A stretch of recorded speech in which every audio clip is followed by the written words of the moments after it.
magazine Gastronomica a organisé le 24 juin 2011 un 5e Gastronomica On Tour dont le principe est de se faire rencontrer des chefs le temps d'une soirée publique.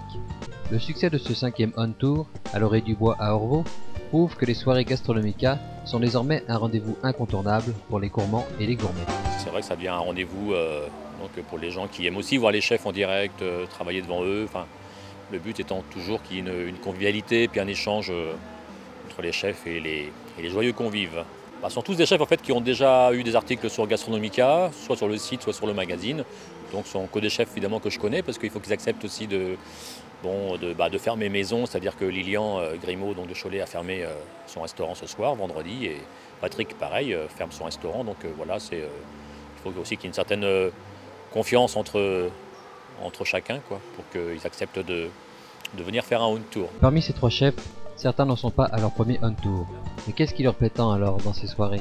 Déjà, en premier lieu, c'est de faire une soirée réussie, d'accueillir nos clients et de recevoir mes confrères restaurateurs pour pouvoir échanger, faire de la cuisine de différents horizons et de passer une merveilleuse soirée. Moi j'ai fait Gastronomica On Tour le 3 je crois, à Saumur. On a plutôt l'habitude de travailler un petit peu dans notre cuisine à l'ombre de nos clients. Donc ça va être en direct en fait, avec les clients ce soir. Ça c'est un réel plaisir.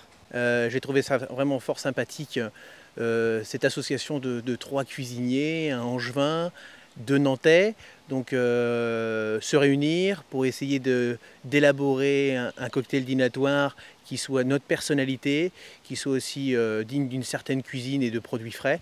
Donc ce que je suis réellement adepte. Côté cuisine justement, chacun y va de sa spécialité et de son envie de surprendre. Alors côté cuisine, moi j'ai surtout insisté sur le côté mer. J'ai travaillé de la langoustine du pays. J'ai travaillé des gambas que je vais faire en risotto. Je vais faire des pousse-pieds. Différents produits de la région.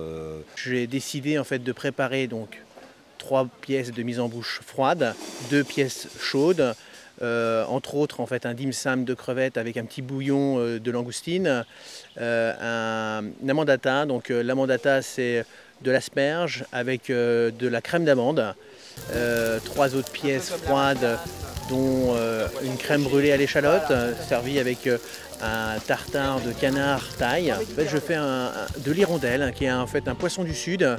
Je cherche ça avec des fleurs de courgettes, boulgour et médina. Nous on est parti ce soir en fait sur du veau élevé sous la mer du Limousin. On a cuit longuement en fait pendant 2 jours et demi pour que ça soit vraiment très très moelleux. Le tout cuit dans un petit peu de sauge, parce qu'on est en pleine période de la sauge, hein, c'est les aromatiques du moment. Et puis avec une écume de chorizo ibérico bellota, voilà, pour donner un petit peu de piquant en fait à tout ça. Une soirée sous haute dégustation gastronomique, agrémentée par le groupe Trouble 6 et la présence de différents partenaires.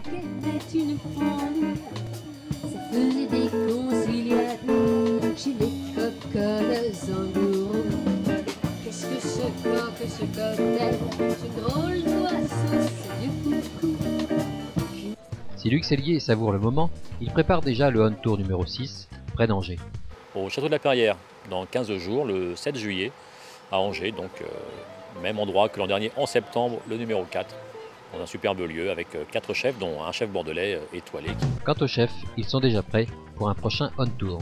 Certainement que ce ne sera pas la dernière avec Luc Sellier, organisateur du Gastronomica On Tour.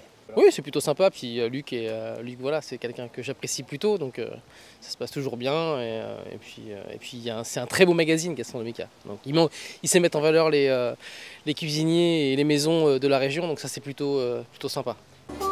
Qu'il me prend dans ses bras, qu'il me parle tout bas, je vois la vie en rose. Il me dit des mots d'amour, des mots de tous les jours, et ça me fait quelque chose.